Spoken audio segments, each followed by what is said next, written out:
Merhaba dostlar, yine yeni bir video ile karşınızdayım. Uzun zaman oldu video çekmeyeli çünkü iş yoğunluğundan dolayı hem video çekemiyorum hem de çektiğim videoları editleyemiyorum. Kusura bakmayın. Böylece hızlı bir şekilde giriş yapmış olalım yeni sezona. 2 yılda bir Çin'de düzenlenen CAS yani China Auto Show otomobil sergisine geldik. Bu sergi 2 yıldan bir düzenleniyor. Bir yıl Pekin'de, bir yıl Şanghay'da. Aslında bu yılın Mayıs ayında, Nisan veya Mayıs aylarında Pekin'de düzenlenmişti. Ona katılamadım iş yoğunluğundan dolayı. Şanghay'da düzenlenen sergiye katılıyorum şimdi. Aslında Şanghay'da geçen sene düzenlenmişti. Bu sene düzenlenmesi planlanmıyordu. Elektrikli araçlarda teknoloji o kadar hızlı bir şekilde gelişiyor ki artık bu sergilerin de sayısı artmış bulunmakta. Aslında bu benim için güzel bir şey. Çünkü Şanghay'da yaşamanın güzel tarafı da aslında bu. Büyük şehirlerde yaşamanın güzel tarafı bu. Teknolojiyi iyi bir şekilde takip edebiliyorsunuz. Ne oluyor, ne dönüyor, yeni piyasaya giren yeni ürünleri, teknolojileri çok yakından takip edebiliyorsunuz. Bir de şöyle bir şey ekleyeyim dostlar. Sergi salonu çok büyük olduğu için aslında metro çıkışlarına geliyorsunuz ve oradan size tahsis edilmiş araçlarla serginin giriş kapısına gelebiliyorsunuz.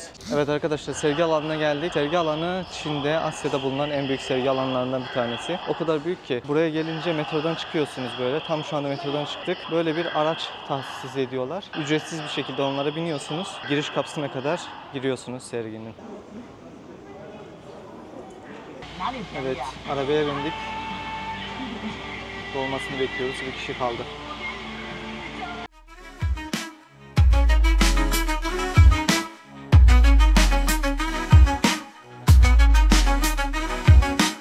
Geleceğin arabaları zarif ve şık. Bu harika topraklarda sergilenir bir bakış. Güçlü motorlar, sessiz sürüşler. Yenilik burada yaşar, hayatı süsler. Tekerler döner, yeni yollarda. Şangay'ın salonlarında rüyalar doğar. Çok da uzatmayayım, biraz uzun oldu giriş. Hadi videoya geçelim. Evet, güvenlikten geçtik. Şimdi Çin fuar merkezindeyiz ve Asya'da bulunan en büyük fuar merkezlerinden bir tanesi. Normal bileti online aldık. Bilet birkaç gün önceden alıyorsan 10 yuan, neredeyse 40 lira civarı. 45-50 lira diyelim. Fuar günü alıyorsan 40 yuan oluyor. Neredeyse 160-170 yuan. Evet, kaydımızı yaptırdık. Şimdi içeri geçiyoruz. Tamam, içeri geçtik.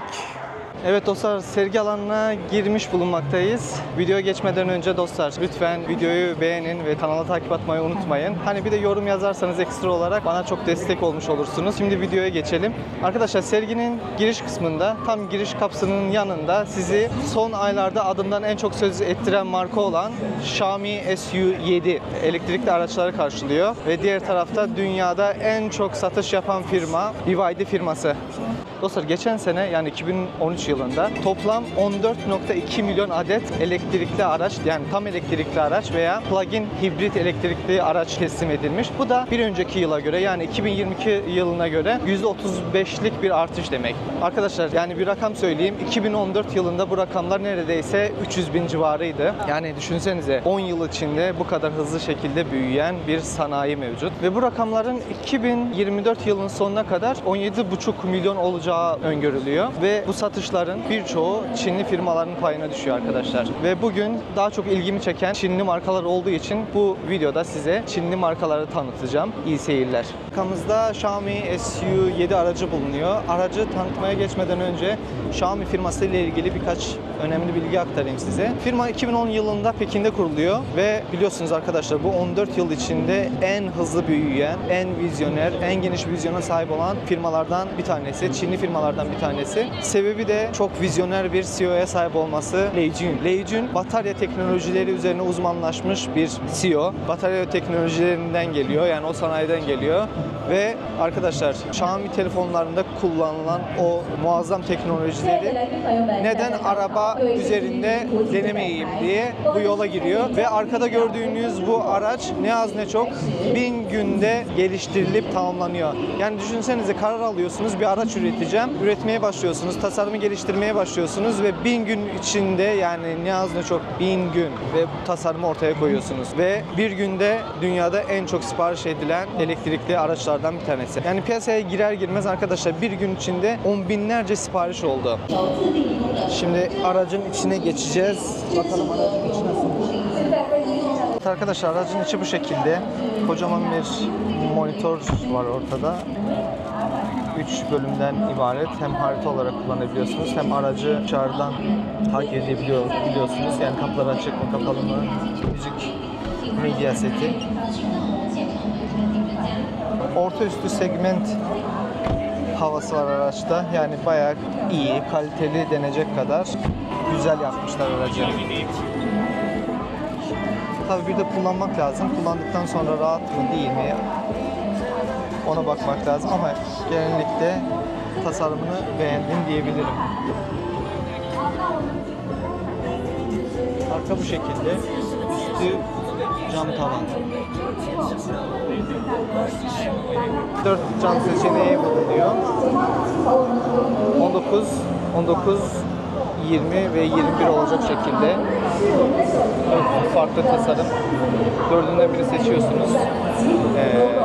Tabii ki biri bu Pro modellerde mevcut. Yanlış bilmiyorsam. Ve 8 renk seçeneği mevcut. Benim en çok sevdiğim bu yeşilimsi olan renk.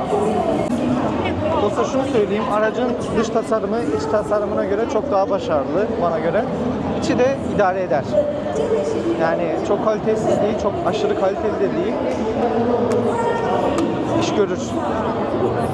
En düşük modeli, yani en düşük versiyonda olan SU7'ler 220.000. En pro model ise 300.000 civarında. 300.000 yuan. Arkadaşlar 4 ile çarpın.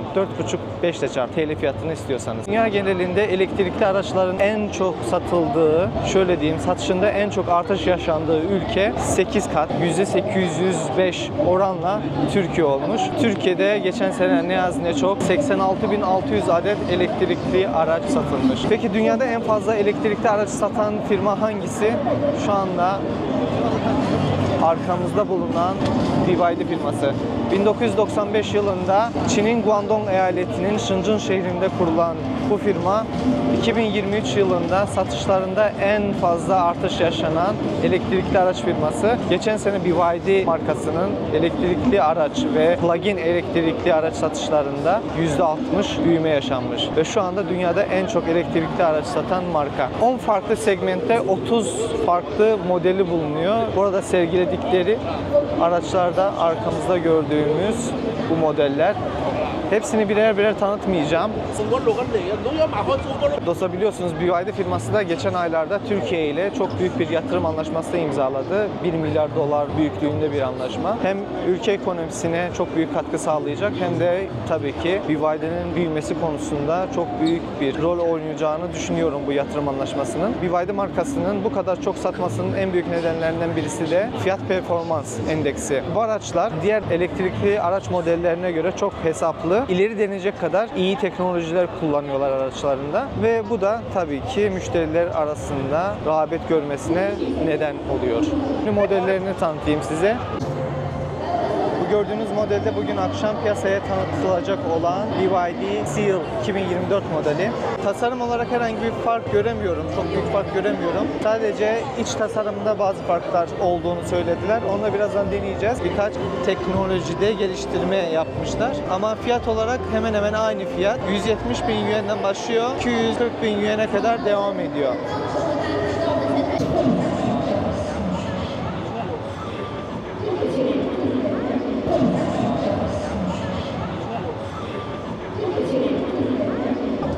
Aracın içi bu şekilde.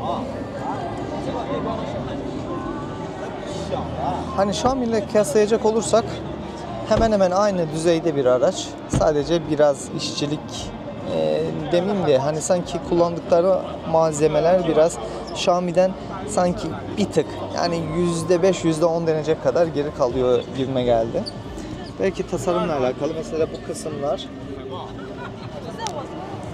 Mesela bu kısımlar plastik, tamamen plastik. Yani ben mesela kullanıcı olarak bu şeylere dikkat ederim. Hani bunları çok sevmem. Ama genel olarak tasarımı oldukça rahat, çok güzel. Direksiyon deri. Yani teknoloji açısından herhangi bir sıkıntısı olduğunu zannetmiyorum. Koltuklar da oldukça rahat. Arkada gördüğünüz model BYD L modeli. 3 farklı seçenekle satışta. Ve bu üç farklı seçeneğin arasındaki farklar şu şekilde. Hızda fark var ve güzergahta fark var. 550 güzergahları en düşük modelde 550 kilometre, orta modelde 660 kilometre, en üst modelde yani en hızlı olan modelde ise 600 kilometre civarında. En hızlı modeli arkadaşlar 0-100 en düşük model 8.5 saniyede yapıyorsa, orta model 6.9 saniyede, en hızlı yani sport model ise 4.3 saniyede yapıyor. Oldukça başarılı diye düşünüyorum. Yani güzergahlar da bu şekilde yazıyor. Yani sürüş mesafesi full bataryayla 550 kilometre, 662 kilometre ve en hızlı modeli ise 602 kilometre. İç tasarımı da bu şekilde. İç tasarımı da bu şekilde. Bir önce denediğimiz modele göre sanki kullanılan malzeme değil de deri biraz daha sert. Görsel olarak mükemmel diyebileceğim kadar güzel. Fiyata bu seçenekler harika. Fiyatlar da 180 bin RMB'den başlıyor, 240 bin RMB'ye kadar devam ediyor. Fiyatlarda dediğim gibi arkadaşlar 4.5 ile 5 ile çarpın en iyisi, ne olur ne olmaz. Sanki biraz burada çok plastik kullanılmış. Yukarısı da bu şekilde cam tavan.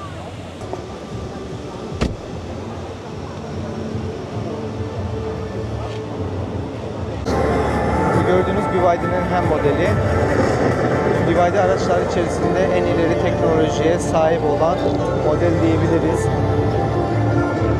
Fiyatları neredeyse 270 bin civarında. Güzergahları da 506 binden başlıyor, 715 bine kadar devam ediyor. 0-100 performansı da 3.9 saniye en yüksek modelde, 7.9 saniye ise en düşük modelde. Evet arkadaşlar, Han serisinin de iç tasarımı bu şekilde. Oldukça rahat ve geniş bir iç tasarımına sahip, salonuna sahip.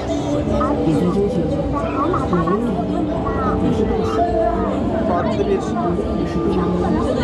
ışıklandırma yapılmış içeride.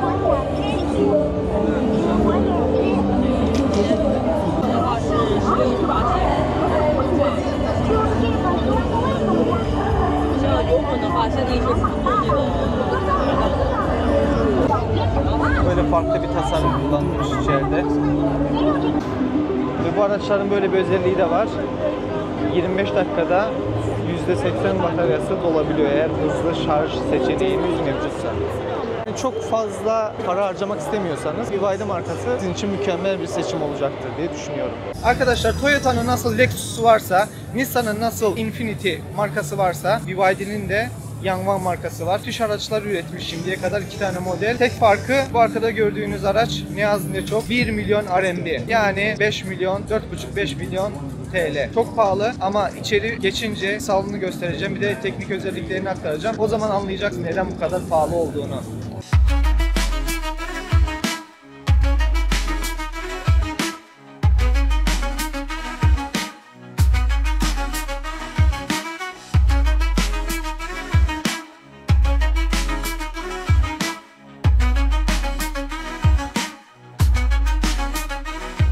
Şimdi dostlar, bu araç dediğim gibi 1 milyon RMB. Yani bir Çinli markaya, bir Çinli elektrik aracına 1 milyon RMB verilir mi? 1 milyon RMB neredeyse 140-150 bin dolar ediyor. Bence verilmez ama şimdi bu arabanın öyle bir özellikleri var ki başka hiçbir markada hemen hemen bulamazsınız o özellikleri. Bu araba kendi etrafında dönebiliyor.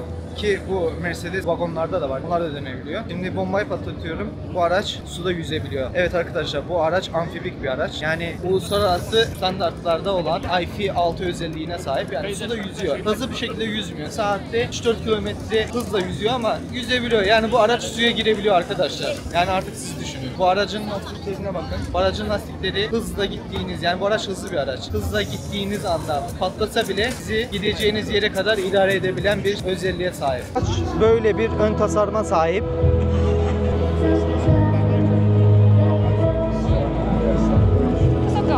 Aracın önünde böyle bir kamera yerleştirilmiş, aynı zamanda sensör de mevcut. Araçta 4 tane motor bulunduğu için, yani araç 4 teker olduğu için buraya 4 işareti konulmuş. Lastikler oldukça büyük, böyle göstereyim size. Araç arkadaşlar 1200 beygirlik bir araç. Yani her motoru 300 beygir güç sağlıyor araca. 3.6 ton, yani 3600 kiloluk aracın 0-100 performansı 3.6 saniye. Ya düşünebiliyor musunuz? Muazzam bir performans. Böyle bir lastiklere sahip. Dediğim gibi her lastikte, her tekerleklikte bir tane elektrikli motor bulunuyor. Bu lastiklerin başka bir özelliği de eğer hızlı bir şekilde gittiğiniz anda aniden bu lastikler patlarsa gideceğiniz yere kadar bu lastik sizi idare ediyor. Gideceğiniz yere kadar sizi götürüyor. Arabanın hızlı şarj girişi buradan. Şimdi bu arkadaki tasarımı göstereyim size. Burayı açtığınız zaman buradaki ışıklar yanıyor. Yani aracın şarj ettiğini size göstermiş oluyor bu ışıklar aracılığıyla. Arkada diğer tarafta böyle bir yer mevcut. Yani benzin doldurmak için. Araçta 4 tane elektrikli motorla birlikte bir tane de benzinli motor mevcut. O motor araca hiçbir şekilde güç takviyesi yapmıyor. Sadece elektrikli motorları şarj etmek için jeneratör olarak çalışıyor. Bir de Yanwang'ın arka tasarımını size göstereyim. Böyle bir tasarıma sahip. Buradan bagajı açıyoruz. Bayağı ağır bir kapıya sahip. Dostlar, Yanwang'ın arka bagajı ne az ne çok 3030 litrelik bir bagajı var. Şimdi arka bagajın şöyle bir özelliği var. Araç çok yüksek olduğu için bu aracın yüksekliğini istediğiniz gibi kendi isteğinize göre ayarlayabilirsiniz. Yani aracı yükseltip yüksekliğini azaltabilirsiniz buradaki düğmeler aracılığıyla. Şu anda çalışmıyor galiba çünkü araç çalışır şekilde değil. Böyle bir elektrik çıkış ünitesi bulunuyor. Bir kapatıyoruz. Ağır, dediğim gibi çok ağır bir kapı. Kapının vakum özelliği de mevcut. Yani diğer lüks araçlarda olduğu gibi. Aracın da altı bu şekilde. Amfif olduğu için aracın altını çok merak ettim gerçekten. Yani elektrikli aracın hiçbir şekilde su geçirmemesi muazzam bir özellik. Arka tarafta bu şekilde. Araç yüksek olduğu için biraz binmekte zorlanıyoruz. Yine her koltukta, her yolcu için bir tane ekran mevcut. Burada bir tane, burada bir tane. Aynı şekilde burada bir kontrol paneli var. Masaj koltuklarını kontrol etmek için hem de koltuğun sıcaklığını ve soğukluğunu ayarlamak için. Burada böyle bir ekran mevcut. Yine görüyorsunuz arkadaşlar. Bu ekranla da yine kontrol paneli olarak aracı kontrol edebilirsiniz. Kapı kollarındaki dikişler, kullanılan malzemeler gerçekten çok güzel. Üst katı bu şekilde, yine cam tavan. Aracın tavan katında yani kullanılan deri nappa deri, yani alkantara deri malzemesiyle yapılmış. O yüzden araca bir güzel bir hava katıyor, lüks bir hava katıyor.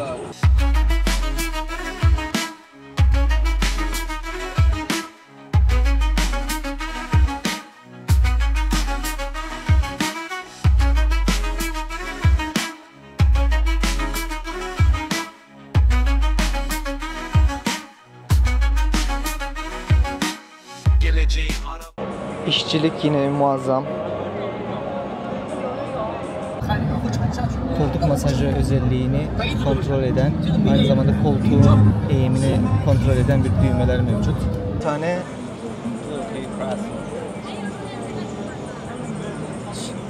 buzdolabı bulunuyor. İçeceklerinizi rahat bir şekilde soğuk tutabilirsiniz burada. Bence bu çok iyi düşünülmüş. Aynı şekilde telefonunuzu burada şarj edebilirsiniz.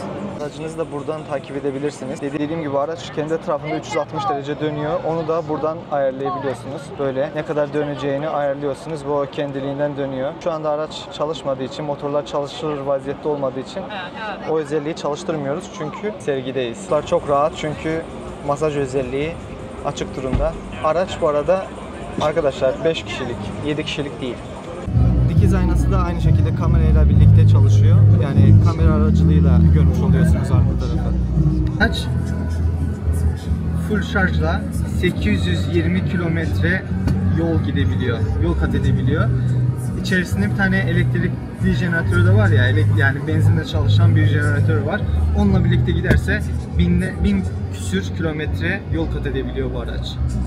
Yani param olursa alır mıyım düşünürüm. Çünkü elektrikli araçlara bu kadar para vermek biraz riskli.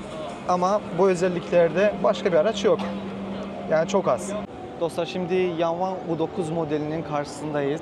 Bir spor arabası. 0-100'ü 2.3 saniyede yapıyor. Full bataryayla 450 kilometre yapabiliyor. Aynı zamanda bataryanın şarj olma hızı 10 dakikada %80 şarj olabiliyor.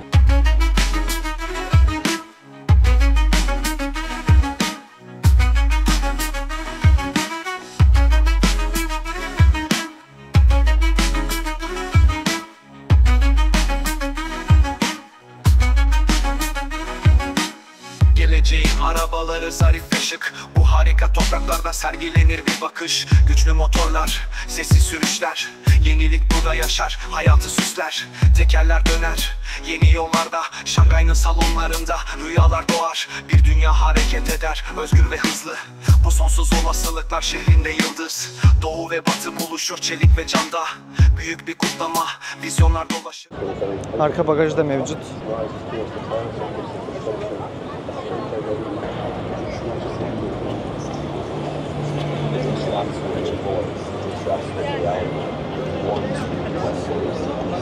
Arka tasarım da muazzam. Gerçekten çok güzel bir arka tasarımı var. Şunu söyleyeyim arkadaşlar. Yanvan modelleri artık kendine has bir tasarıma sahip. LED ışıklarına sahip. Yani o ışıkları görünce, o LED'leri görünce direkt hani bu Yanvan modeli diyebiliyorsunuz.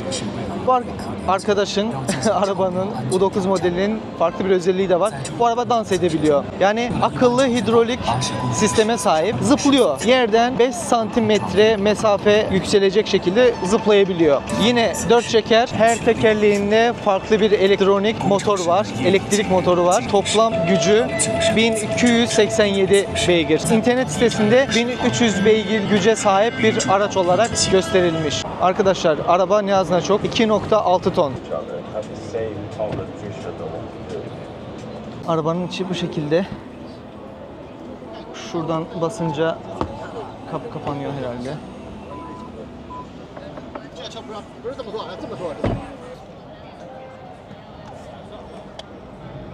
Böyle bir monitör yerleştirilmiş ortaya.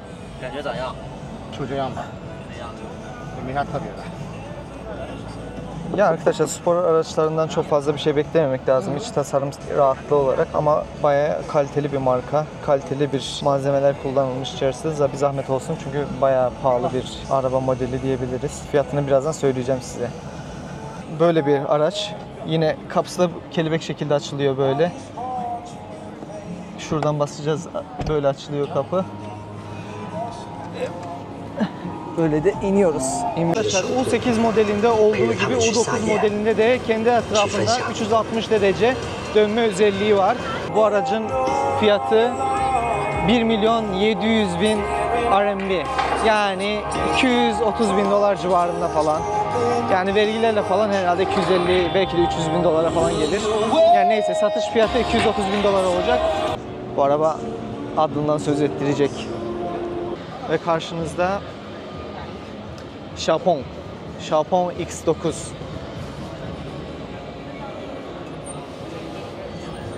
Bu gördüğünüz modelde bu yıl piyasaya çıkan Xpeng X9 modeli. Business sınıfında, segmentinde olan bir araç. Farklı, güzel bir tasarıma sahip. Sanki bir Kore tasarımı seziyorum ama bilmiyorum yani kim tasarlamış. Fiyatı 360.000, 400.000 civarında yani RMB. 4 ile çarpın, hep söylüyorum. Yani neredeyse 1,5-2 milyon civarında diyebiliriz. Tasarımını göstereyim size dostlar. İç tasarımı da bu şekilde. Yani zaten Xpeng'dan kalitesiz bir ürün beklemeyin arkadaşlar. Yani Xpeng, Li-Xiang bu araçlar oldukça kaliteli araçlar. İçerisinde şu şekilde açılıyor ekran. Bayağı da büyük bir ekrana sahip.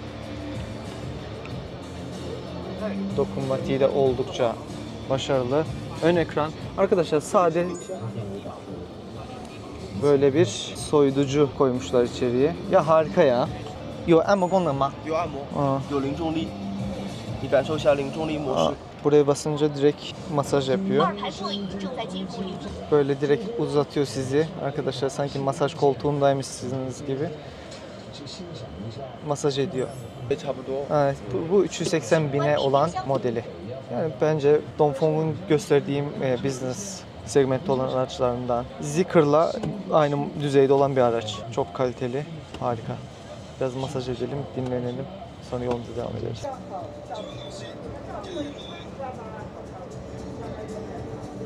Xpeng G9 modeli, G6 modeli ve bu da en son piyasaya çıkan M03 modeli. Muazzam bir tasarımı var. Niye muazzam diyorum? Çünkü fiyatı 150.000 yani 650.000, 700.000 TL civarında. Arkadaşlar 700.000 TL'lik araçta bu tasarım muazzam bir şey.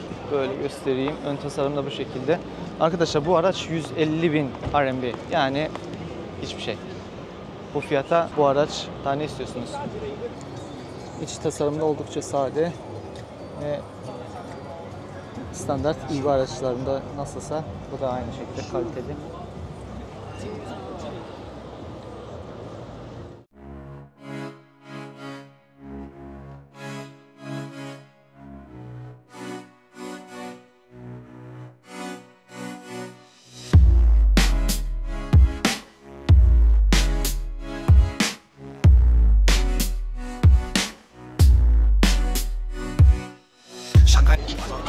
Evet arkadaşlar, şimdi Guangzhou Otomotiv şirketine ait olan Xiaopeng firmasının uçan arabasına biniyoruz. Araba bu şekilde. Daha satışlarına başlamamış. Bu yılın sonunda, yani 2024 yılının sonunda ön siparişleri alacaklarmış. Ortada böyle bir monitör var. Nasıl kullanılacağıyla ilgili herhangi bir bilgi sahibi değilim. Gerçekten herhangi bir şey yok. Böyle bir sade iç tasarımına sahip. Fiyatı belli değil. Muhtemelen 2025-2026 yılında artık yollarda diyemeyeceğim, semalarda görebileceksiniz bu Xiaopeng'un bu modelini, bu uçan arabayı. Bu şekilde. Kalbinde ışıklar parlar. China otomobil fuarı geleceği arar. Elektrikli rüyalar, motor sesleri. Bu şehirde buluşur yarının izleri. Geleceğin arabaları zarif ve şık. Bu harika topraklarda sergilenir bir bakış. Güçlü motorlar. Evet dostlar, son zamanlarda Çin'de en çok rağbet gören Çinli markalardan bir tanesi Lishan Auto'nun standına geldik.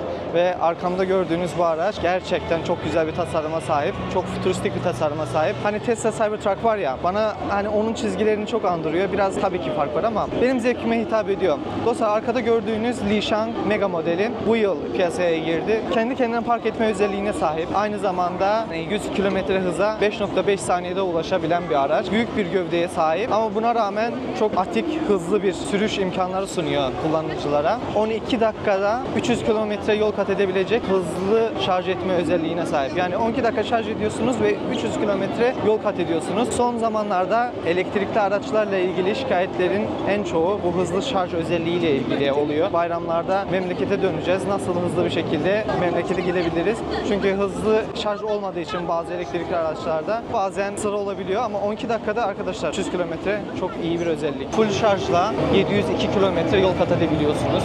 Aracın ağırlığı da 2700 kiloymuş, yani 2.7 ton.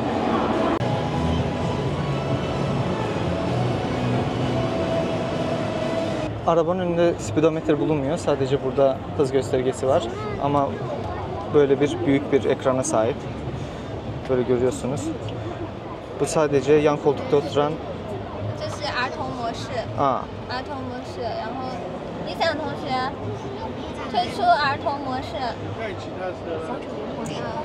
就推出了有什么功能呢？卡拉 OK 什么都有的吗？影评，对，就是包括美团外卖，就是外卖，然后还有无线 Yemek 通 sipariş verebiliyorsunuz. İşte karaoke tarzı özellikleri var. 这是音乐 music，然后 and 就是 movie，电影什么之类的。 Film falan izleyebiliyorsunuz. Bu da 对，座椅按摩加热密封。 aynı zamanda koltukların sıcaklığını, işte salondaki koku, 然后这 kokuyu 边就是一个 ayarlayabiliyorsunuz. 小卡片，也是卡片式的布局，都可以调节，随意调节这些联动，包括 APP。 Hepsini istediğiniz, zevkinize göre ayarlayabilirsiniz. Şu anda masaj özelliği açıldı. Bayağı bir geniş alan da mevcut. Telefon şarj etme özelliği. Arkayı da direkt kamera aracılığıyla görebiliyorsunuz. Direkt bakamıyorsunuz. Yani ekran yerleştirilmiş bir dikiz aynası mevcut. Burada rahat bir şekilde yemeğinizi yiyebileceğiniz ve eşyalarınızı koyabileceğiniz, hani belki de yazı yazmak isterseniz yazınızı yazabileceğiniz bir masa konulmuş. Orta kısma bu şekilde şöyle açayım. Bir buzdolabı yerleştirilmiş. Sularınızı soğuk tutmak için burada böyle bir alan var. Böyle pardon. Burada da masaj özelliği veya klimanın özelliklerini burada takip edebilirsiniz, ayarlayabilirsiniz. Koltuğun yan kısmında yine kolunuzu ayarlayabilirsiniz isteğe göre. Kullanılan malzemeler gayet kaliteli, rahat. Masaj etme özelliği de insanı böyle bir rahatlatıyor. Ortada çok güzel bir ekran yerleştirilmiş bu şekilde. Çocuklarınız özellikle arkada oturuyorsa rahat bir şekilde arkada takılabilirler, çizgi filmi izleyebilirler veya oyun oynayabilirler.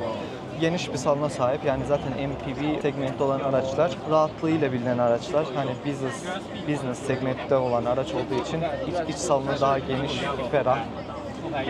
Üst, yani cam tavan. Arkada da 3 kişilik bir koltuk mevcut. Yani bu araba arkadaşlar 7 kişilik. Bu arabanın fiyatı da ne az ne çok 530.000 RMB. Yani 4 ile 5 ile çarpın arkadaşlar. Yani 2 milyondan daha fazla fiyata sahip olan bir araç. Lüks araç. O yüzden fiyatı da kabul edilebilir düzeyde. Dostlar, Lishan Mega piyasaya girmeden önce Lishan Otomotiv'in amiral gemisi arkada gördüğünüz 59 modeliydi. Yani şu anda da çok rağbet gören, yani en çok rağbet gören SUV araçlarından bir tanesi. Bu arabalar çok incelendiği için, zaten internette de bu arabayla ilgili bir sürü bilgi olduğu için detaylı bir şekilde incelememe gerek yok. Ama yine de içerisini göstereyim değil mi bir kez? Bu da aynı şekilde Lishan Mega modeli gibi. Yani çok lüks hissettiriyor kendinizi. Yani özel hissettiriyor. İçeride kullanılan malzemeler harika. Arkadaşlar zaten Çin'de bir marka satıyorsa ya çok ucuzdur ya da çok kalitelidir. Yani pahalıysa onun bir bedeli var. O yüzden pahalıdır. Lishang'ın da pahalı olmasının sebebi ve bu kadar çok satmasının sebebi de bu gördüğünüz kalite. Bu araç Mega'dan farklı olarak hibrit bir araç. Yani aynı zamanda benzinle de çalışıyor ve elektrikli bir araç. Mega ise sadece şarj edilebilir. Yani %100 şarjlı, elektrikli bir araç. Dostlar, Lishan 6 kişilik bir araç. Rahatlıkla oturabilirsiniz 6 kişi. İçerisi çok geniş ve ferah. Yukarıda zaten görüyorsunuz yine cam tavan ve büyük bir ekran yerleştirilmiş ortaya.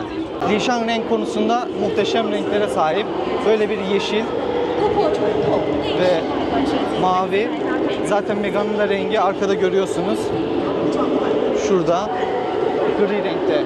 Uzun zamandır radarımda olan bir araba markasından bahsedeceğim size. iCar. Yani gerçekten arkadaşlar muazzam bir tasarıma sahip. Genellikle Toyota FJ Cruiser, ondan sonra Suzuki Jimny tarzı offroad araçları çok seviyorum ama iCar'la kıyasla o araba markaları çok pahalı. iCar'ın böyle bir özelliği var dostlar. Çok ucuz.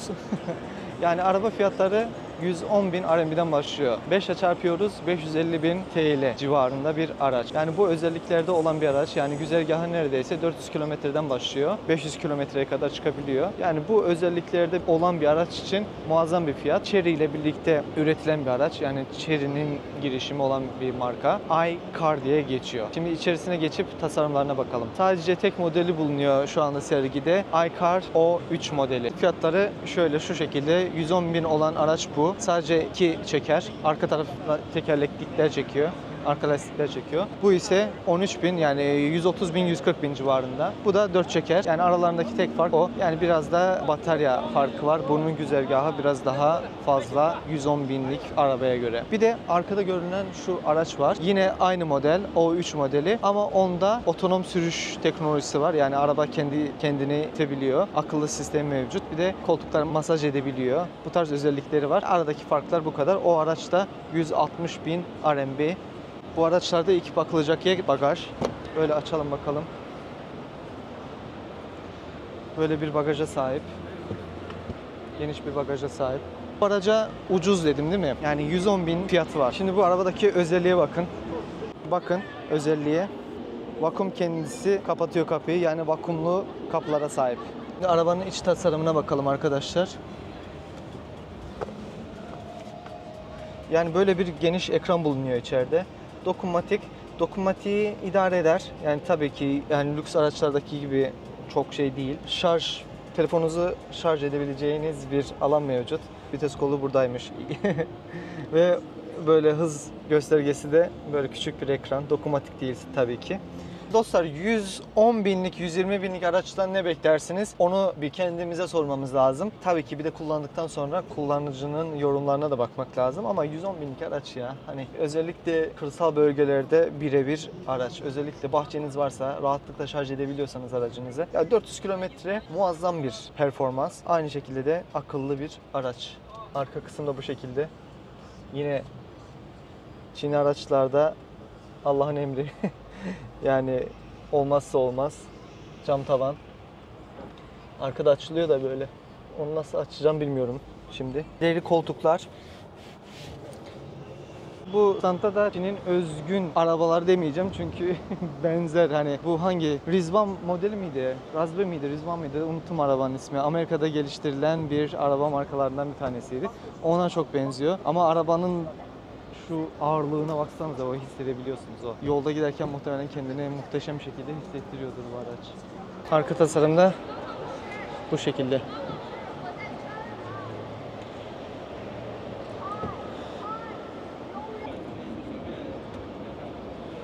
Arabaya bu yüksek fiyatı koymuşlar ama yani bence değmez. Şimdi mesela bu arabanın her tarafı, bu taraflar plastik. Şimdi doğruya doğru, yanlışa yanlış. Yani çok fazla şey değil. Yani çok da kaliteli durmuyor araç. Yani ben olsam mesela arabamın burada böyle burasının şeffaf olup içeride oyuncak arabanın olmasını istemezdim açıkçası. Normalde araç bu şekildeymiş. Sadece film çekimlerinde kullanacaklar için aracı bu hale getirmişler. O yüzden plastik malzemeler kullanılmış araçta. Öyle diyorlar. Wuhan markası ve yılda 3000-4000 adet üretilen bir marka. Evet dostlar, şu anda My Hero, M Hero diye bir markanın içerisindeyiz. Yeni bir marka. İlk kez görüyorum açıkçası. Şimdiye kadar Çin sokaklarında hiç görmedim. Yani Hummer tarzı ve Amerika'da biliyorsunuz Rizvan diye bir marka var. Onlara çok benziyor. Yanlış söylemedim umarım. Arabanın fiyatları neredeyse 500 binden başlıyor. Böyle 700 bine kadar çıkıyor. Ve şu anda içinde bulunduğumuz modelin fiyatı 900 bin RMB. 900 bin RMB buna verir miyim? Ben vermem. Şimdi arkadaşlar bana yardımcı oluyor, çekiyor ama iki modeli var. Biri hibrit model. Hem benzinli hem elektrikli. Hem de elektrikli model. Sadece elektrikli olan modeli de var. Onun da fiyatı 700 bin RMB. Yani 5 ile çarpınca arkadaşlar 3,5 milyon fiyata denk geliyor. Salonda herhangi bir sıkıntı yok. Bayağı kaliteli ama dışta kullandıkları, şu anda uyarlama modelindeki kullandıkları plastik malzemeler çok hoşlanmadım. Desenler oldukça güzel. Malzeme görüyorum. Deri işlemeleri çok güzel. Yine çok büyük bir ekran var içeride. Hız ölçeği, ekranı yine elektronik. Vites kolu bayağı güzel. Vites kolu aynen bu şekilde. Çok güzel, cool bir şey var. Haritalarda bulunan yüksek rakımlı arazileri göstermek için tasarım var ya, onunla aynı şekilde yapmışlar. Aslında dış tasarımı şöyle söyleyeyim. Modifiye olmasaydı çok daha güzel olurdu. Çünkü modifiye yaptıktan sonra sanki plastik eklemişler dışarıya ama aracın kendisi metal bir araç. Yani bu offroad araçlarda plastik kullanmanın bir anlamı yok. Kapıyı hızlı şekilde kapattığınız zaman böyle bir ses çıkarıyor. Aracın da arka koltukları bu şekilde. Yine rahat. Böyle göstereyim. Toplamda 5 kişilik bir araç. 7 kişilik değil. Arkada bu şekilde.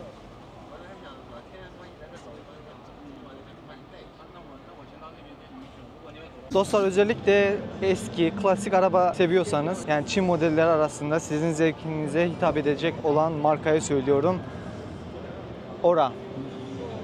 Bu birebir Vosvos'un aynısı, sadece elektrikli ve arkada Vosvos'un daha modern bir versiyonu olan Ora'nın farklı bir modeli. Her ikisi Ora. Bu da mesela şöyle bakın, ön Vosvos, arkada Porsche Panamera tarzı bir marka. Gerçekten ama güzel duruyor.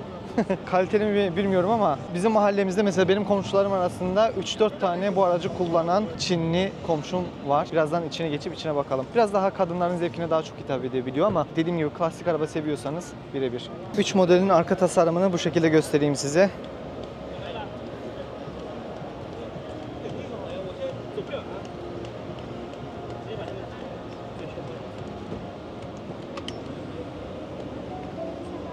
Modelin arka tarafını tam değil de hani biraz hafif bir Porsche Panamera'ya benzetiyorum. Kapı kolunu da Vosvos'a aynı şekilde yapmışlar. Deminden basıyorum ama basmalı değilmiş, böyle çekmeliymiş. Evet dostlar, klasik bir iç tasarıma sahip. Böyle göstereyim. Burayı beğenmedim. Yani klasik bir arabada böyle parlak şeyler hoş olmamış. Hani biraz daha kalitesiz olduğunu gösteriyor. Plastik. Yani araç içi çok kaliteli değil. Arkadaşlar bu aracın fiyatı 110 bin RMB'den başlıyor. 140 bin RMB'ye kadar devam ediyor. Hani 110 bin küsür. Böyle bir içeride monitör mevcut. Yani arka ön kamerayı takip edebileceğiniz ve dokunmatik mi? Evet, dokunmatik bir ekran. Hız ölçeği bu şekilde. Direksiyon da bayağı klasik. Arka tarafta bu şekilde. 10.000'den başlıyor. Dostlar ne bekliyoruz ya bu fiyatlara? Yani 110.000 Türkiye'de Tofaş alabiliyorsun hemen hemen bu fiyatlara. Bu arada full bataryayla neredeyse 400-500 kilometre gidebiliyorsunuz. 400-500 diyorum çünkü 2 tane seçeneği var. 110.000 küsürden başlıyor, yani 120.000 diyelim ona. 120.000'den başlıyor, 140.000, 150.000'e kadar devam ediyor.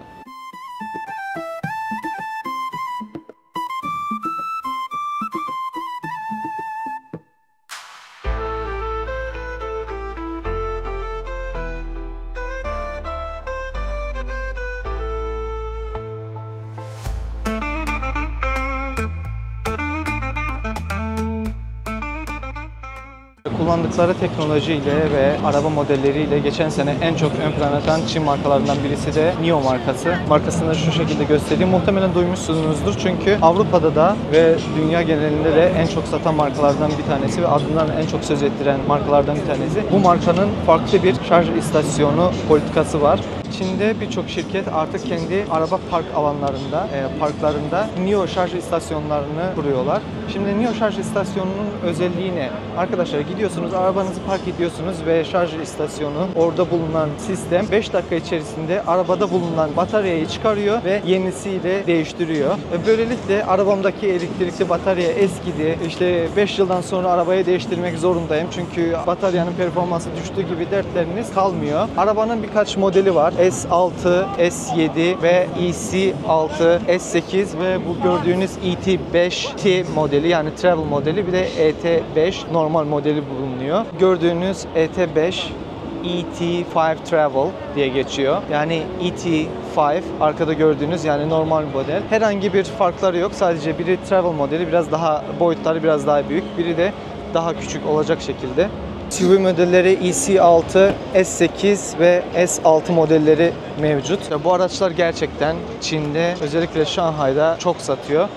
Geçen sene lüks araçlar arasında Çin'de en çok satan araba modeli. Yani 2023 yılının son 6 ayında ne az ne çok 17.000 küsür adet NIO arabası satılmış ki bu da Çin'de bir numara. Bu arada lüks araç diyorum, yani fiyatı 300.000 RMB'nin üstünde, 1,5 milyon TL'nin üstünde olan tüm araçlar içinde en çok satan marka.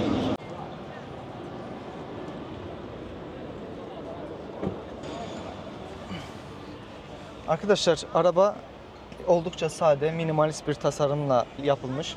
Yani bildiğiniz Tesla tarzında bir araba. Burada herhangi bir fazla ekran yok. Güzel bir tasarıma sahip.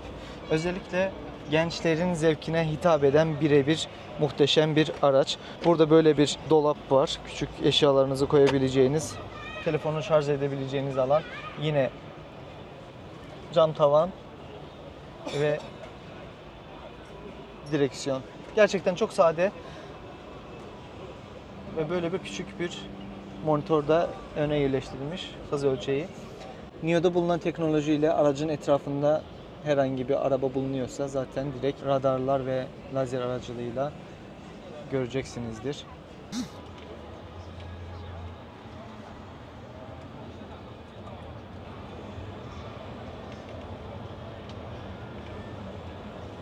Full bataryayla arabayla 560 kilometre yol gidebiliyorsunuz ve arabanın fiyatı 290.000 RMB. Pakistan'da bulunan 5 model arasında en pahalı olan araç, karşınızda gördüğünüz bu araç S8 modeli. Fiyat neredeyse 500.000 RMB, yani 2,5 milyon TL civarında. 6 kişilik bir araç. 500.000 dediğim gibi 500.000 RMB ve güzergahı full bataryayla 400 küsür kilometre, 450 kilometre yol kat edebiliyorsunuz. Dediğim gibi araçların bataryası değiştiği için Çin'de özellikle çok kullanışlı bir şarj etme sistemine, politikasına sahip olan bir marka. Yani nereye giderseniz gidin, özellikle Şanghay, Pekin gibi büyük şehirlerde arabanızı şarj etme sıkıntısı yaşamayacaksınız. İsterseniz hızlı şarj etme istasyonlarında şarj edebilirsiniz. Yani zamanınız yoksa da gidip NIO'nun özel batarya değiştirme istasyonlarında bataryaları değiştirebilirsiniz. Sürüş güvenliğiyle dünyaca ünlü kazanmış Volvo şirketi ile Çin'in Geely şirketinin 2016 yılında ortak oluşturduğu başka başka bir Çin markası Linko. Arkadaşlar bu firmanın böyle bir özelliği var. Daha çok tasarımlara, daha çok gençlere hitap ediyor ve araçlarında kullandıkları yüksek teknoloji, 7/24 TNT bağlanma özelliği ve bulut teknolojisini ön plana çıkarmasıyla ünlü bu firma. Bayağı girişimci bir firma.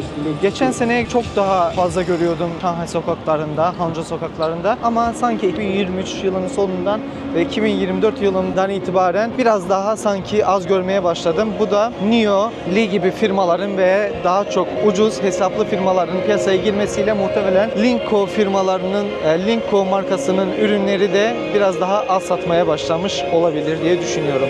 Linko firmasının markasının en yeni modeli Z10 modeli. Daha piyasaya girmedi. Önümüzdeki aydan itibaren gidecek. Kobalt bataryasına sahip ve 810 kilometre kat edebiliyorsunuz full şarjla. En bütçeli aracı da bu gördüğünüz 06 MP modeli. Araç aslında plug-in hibrit modeli. Yani hem elektrikli hem de benzinli motora sahip. Şarjla biraz çok fazla gitmiyor. 126 kilometre gidiyor ama aynı zamanda motorları şarj edebiliyorsunuz ve benzinli motoru da kullanabiliyorsunuz. Bu yüzden avantajlı bir teknolojiye sahip.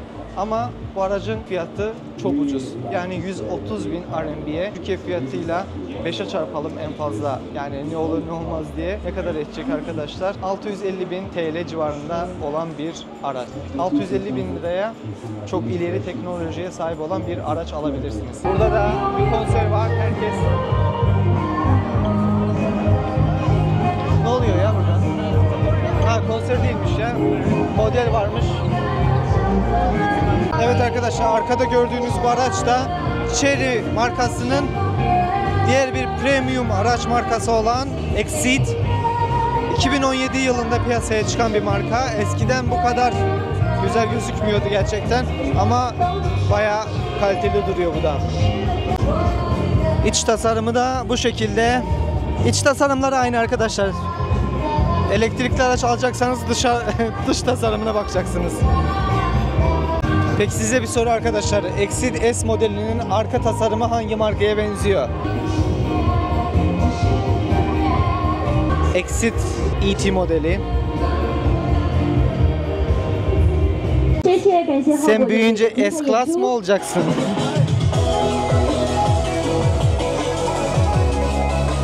Arkadan S-Class, önden Tesla. Bu aracı eski fuarlarda gördüğüm zaman çok kalitesizdi ama bu sefer biraz kendini toparlamış. Gördüğünüz de Hypetech markasının SR modeli. Bir kez görüyorum. Tasarım mükemmel.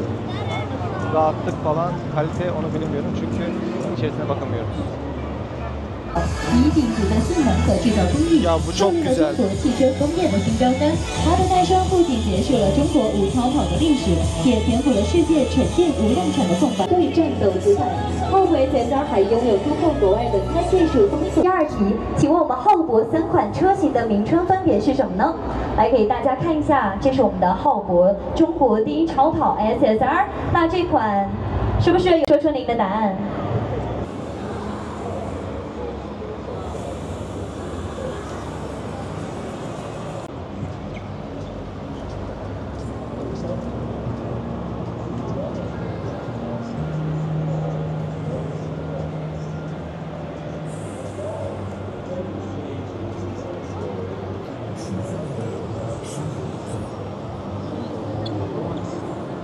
Burada da Smart'ın elektrikli araçları bulunuyor. Gerçekten şunu söyleyeyim dostlar, Çin markalarından sonra hiç ilgimi çekmiyor diyebilirim. Yani güzel ama Çinli markaları çok farklı ya. Çinli elektrikli araçları diyeyim. Ama fiyatları bayağı uygunmuş. 154.000'den başlıyor, 284.000'e kadar gidiyor. Yani 154.000'deki sürüş mesafesi 400 kilometre, 284.000 yuanı olan 500 kilometre. Arada çok fark yok. Yani 500-550 kilometre. Neyse arkadaşlar, şu anda yeni bir markayı tanıtayım sizlere. Leap Motor 2015 yılında Hangzhou şehrinde kuruldu. Benim de Çin'e gelişim 2016 yılı. 2016 yılında Hangzhou'ya geldiğimde Hangzhou'da böyle küçük elektrikli araçlar dolaşıyordu. Böyle küçük, yani çok ucuz, yani baksa mesela 20-30 bine RMB'ye, yani 7-8 bin dolara alabileceğim markalardı. Şimdi ise şu modellere bakın. 9 yıl içerisinde Çin'in en çok satan araç markalarından biri haline gelmiş durumda şu anda Li Motor. Tabii ki kalite olarak BYD ile Çin'in diğer önde gelen araçlarıyla kıyaslanamaz ama çok kısa bir zaman içerisinde, süre içerisinde çok büyük işler yapabileceğine inandığım markalardan bir tanesi. 4 modeli bulunuyor. C11, C10, C16 ve C01 modelleri. Tasarımları da bu şekilde. En ucuz modeli şu gördüğünüz C10 modeli. Fiyatı 120 bin yuan'dan başlıyor. Yani 4'e çarpsanız neredeyse 500 bin TL Çin fiyatı. Ve bunun 4 çeker modeli ise en pahalı olan modeli, yani C11'in yine de toplam fiyatı 210 bin civarında. Ama buradaki en pahalı modeli değil. Dostlar, araçlarla ilgili detaylı teknik bilgileri aktaramayacağım ama bu gördüğünüz Li Motor'un C16 modeli 7 kişilik model SUV ve fiyat 160 bin. 160 bine 7 kişilik, yani bu segmentte araç harika. Li Motor'un da iç tasarımı bu şekilde. Turuncu renk tercih edilmiş. İki ekran mevcut. Yine plastik kullanılmış ama biraz daha deriye benzer, deri tasarımı olan bir plastik.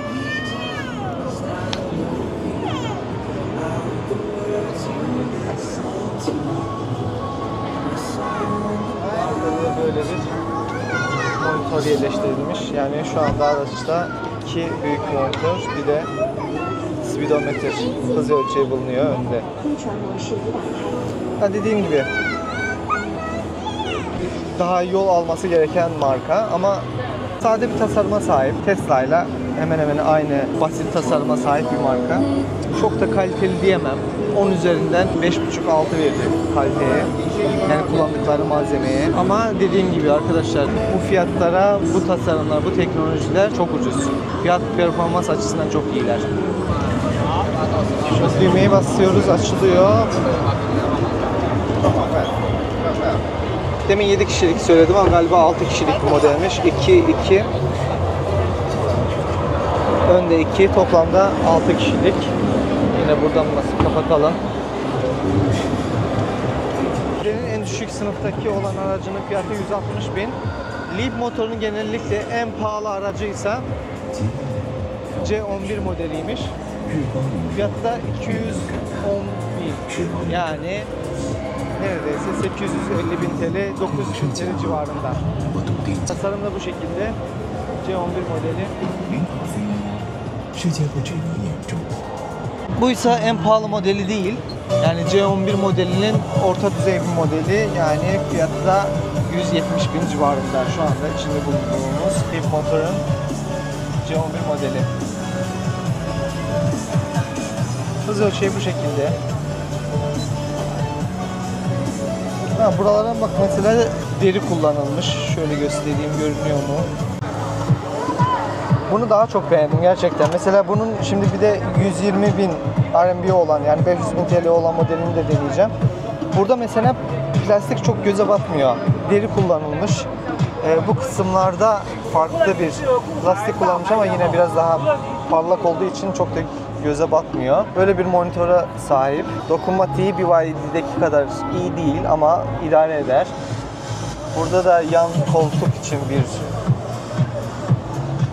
monitör yerleştirilmiş. İç tasarımda böyle kapı kollarının üstünde böyle ışıklı bir tasarım mevcut. Yine üstü açılan bir cam tavan bir model. Evet dostlar, düşünsenize 120 bin RMB'ye, yani 500 bin TL'ye böyle bir araç alıyorsunuz. 500 bin TL gerçekten bir yıl çalışıp alabileceğiniz bir model. Keşke bir gün biz de böyle olabilsek. Bu da en ucuz olan Li Motor'un C11 modeli. 120 bin RMB. Arkada gördüğünüz marka Dongfeng firmasının markasının üst segment araç üreten Lantu markası. Dongfeng firmasının geçen seneki performansı çok düşüktü. Geçen seneki satışlarında %20'lik bir düşüş yaşanmış. Neredeyse lüks ayrılacak araçlarla tekrar piyasaya hızlı bir şekilde geri dönüş yapacağı düşünülüyor. Bir de araçların içine bakalım nasılmış. En pahalı aracı şu karşınızda gördüğünüz model olan yani Lisanjia. Fiyatı tam elektrikli ise 460 bin yuan, neredeyse arkadaşlar 2 milyon TL. En ucuz modeli ise bu gördüğünüz Free 318 modeli. Onun da fiyatı 210 binden başlıyor, 260 bine kadar yükseliyor. Yani yine 4 ile çarpın. 900 bin TL'den başlıyor. Yani 1 milyon 300 bin TL'ye kadar da devam ediyor. Şimdi araçların içine geçip bir de bu araçları deneyelim. Acaba nasıl bir rahatlığa ve iç tasarıma sahipler. Markanın ismi uluslararası piyasada Voyah olarak geçiyor. Ucuz modelinin arka tasarımı bu şekilde. Free 318 modelinin arka tasarımı bu şekilde.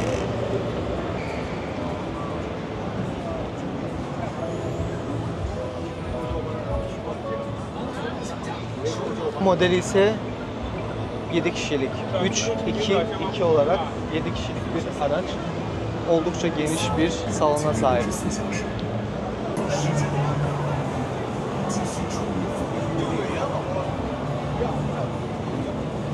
Şimdi aracın içine geçelim. Bakalım iç tasarım nasılmış. Evet. Kaliteyi hissedebiliyoruz. Cam tavan değil. Böyle bir medya ekranları yerleştirilmiş. Güzel. Yani şunu söyleyeyim, 460 bin vermem muhtemelen. En fazla vereceğim, gerçi biraz da bu business class aracı olarak geçiyor, o yüzden fiyat biraz yüksek ama ben fiyat yani en fazla vereceğim fiyat buna 350 binde bitirelim.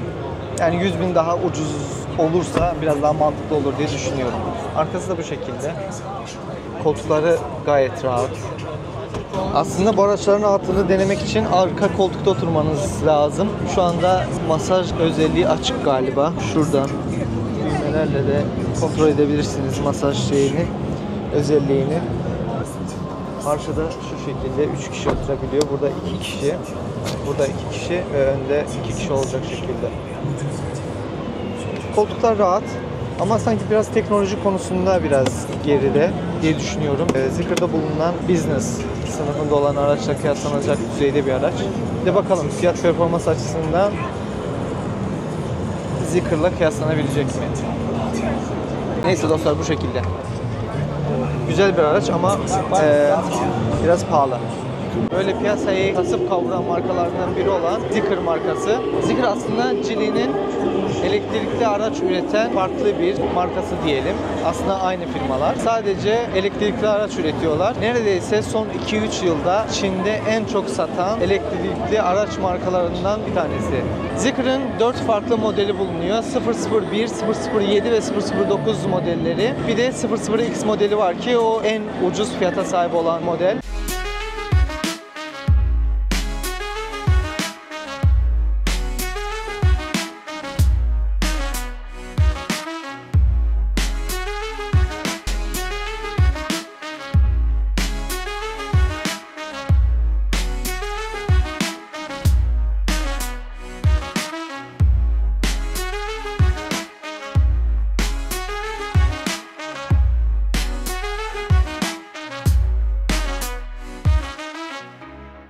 Evet, arkayı tercih edelim çünkü bu tarz araçları alıyorsak muhtemelen arka koltukta oturma niyetiyle alıyoruz demektir. Yine masaj özelliği. Arkada 3 kişilik bir koltuk mevcut. Burası 2 kişilik, önde 2 kişilik, böyle bir rahatlıkla yatıp uzanmak için, dinlenmek için bir tasarım yapmışlar. Burada böyle bir geniş bir monitör bulunuyor. Güzel. Malzemeler gerçekten çok kaliteli. Çok kaliteli. Yani o lüks araç olduğunu hissettiriyor size. Koltuğu kaldıralım böyle rahatlıkla. Evet, şu anda masaja başladık. Çok güzel. 007'nin ön tasarımı bu şekilde. Arka tasarım da bu şekilde. Daha düşük bir model olan 007 modeli. İçerisi de bu şekilde.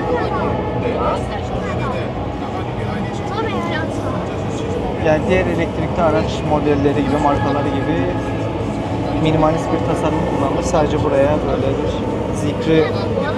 zikrin tasarımını andıran, yansıtan böyle ışık ledler eklenmiş, ışıklar eklenmiş.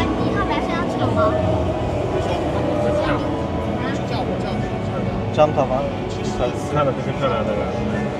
Ortada böyle bir motor yerleştirilmiş. Yani genellikle iç tasarımlar aşağı yukarı aynı. Teknolojiler hemen hemen benzer. Devam edelim.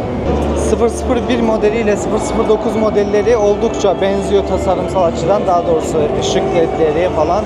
Hani bakınca Zeekr'ın tasarımı olduğu anlaşılıyor ama 007 modeli biraz daha farklı. Bu gördüğünüz 001 modeli. İç tasarımı da bu şekilde.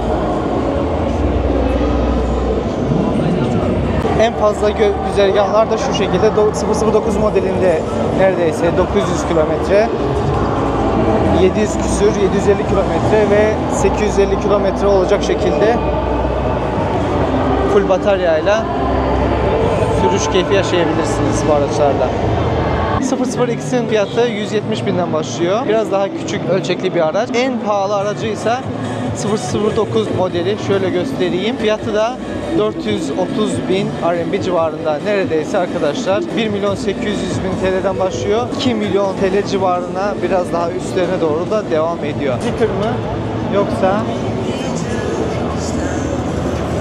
Voyah mı? Siz hangisini tercih edersiniz? Lütfen yorumlarda bildirin. Nasıl? Sen buralara nereden geldin? Arkadaşlar Rolls Royce da gerçekten Rolls Royce'muş. Yani insan bir görünce garip oluyor.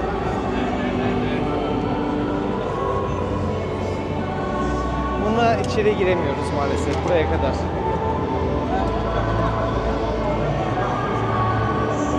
Arkada gördüğünüz Lotus markasının Eletre R-Plus modeli. Aslında eskiden İngiltere markasıydı. Ne zaman tam tarihi bilmiyorum ama Çin'in NIO firması İngiltere'den bu markayı aldı ve şu anda Çin markası. Elektrikli araçlar üretiyor. Spor tasarımları var. Muazzam bir spor tasarımı var. Zaten bunu görünce bakınca hangi modele benzediğini de göreceksinizdir. Lamborghini'nin Urus modeline benzemiyor mu? Bence benziyor, evet. Bir Lamborghini tasarımı var kendisinde. Arkada gördüğünüz standta Hima'nın standı.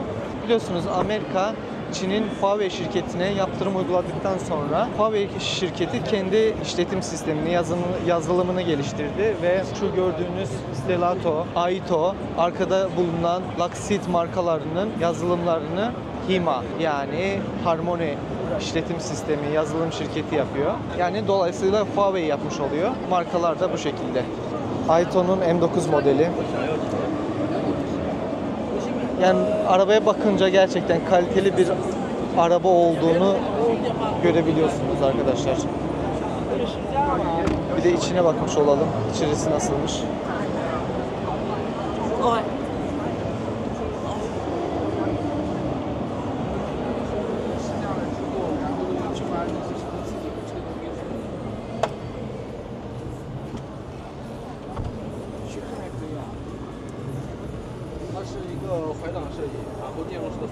Altı kişilik yine.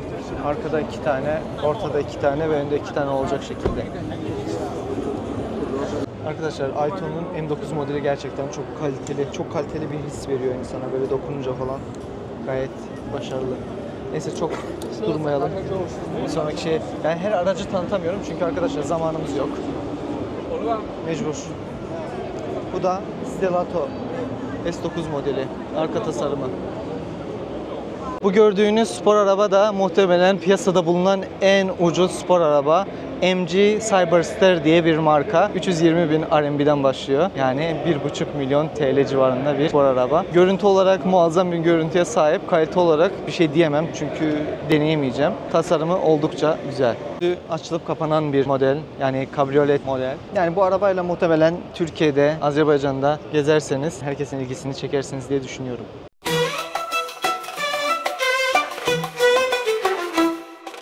Şanghay'ın kalbinde ışıklar parlar. China otomobil fuarı geleceği arar. Elektrikli rüyalar. Sonuna baktığımız zaman bayağı kaliteli duruyor arkadaşlar. Sergi artık kapandı dostlar, o yüzden artık bazı arabaları denemeyeceğim. Fiyatı da burada yazıyor. 310.980 RMB. Araba da bu şekilde. Elektrikli araç tasarımları arasında, yani bu sergide gördüğüm arkadaşlar, en iyi tasarım gösteriyorum size. Eskimeyen bir tasarım.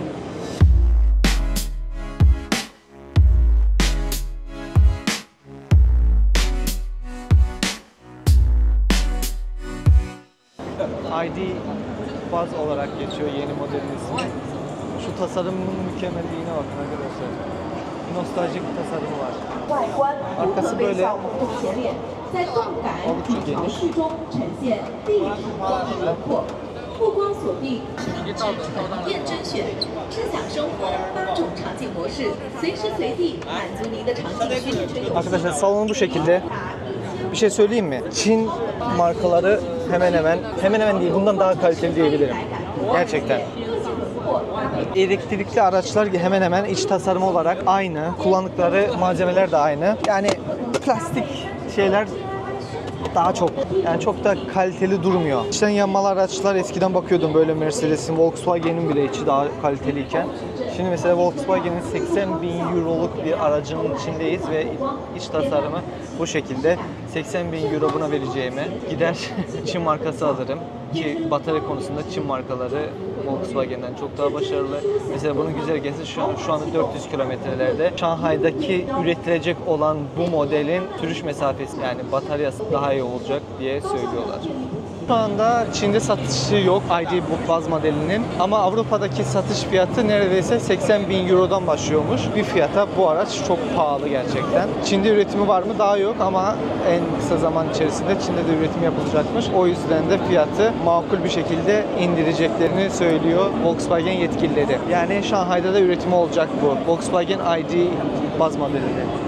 Evet arkadaşlar, bu da Cybertruck. İlk kez görüyorum. Maalesef içine geçemiyoruz çünkü içeri almıyorlar. Neredeyse bitti. Serginin son saatlerine geldik. İçeri geçseydim hani Çinli markalarla kıyaslardım. Hani iç tasarımlar arasında herhangi bir fark var mı, kalite farkı var mı, ama yani Tesla. Yani Tesla'da şöyle, teknoloji konusunda Tesla'dan şüphe etmemeniz gerekiyor. Piyasada mevcut olan en iyi teknolojiye sahip olan markalardan bir tanesi. Zaten onunla ilgili bir şüphemiz yok. Ama tasarım konusunda Çin markaları bence bir tık önüne geçti. Teknoloji konusunda diyeyim. Ve hızlı bir şekilde büyüyorlar. Başka da diyecek bir şey yok. Cybertruck.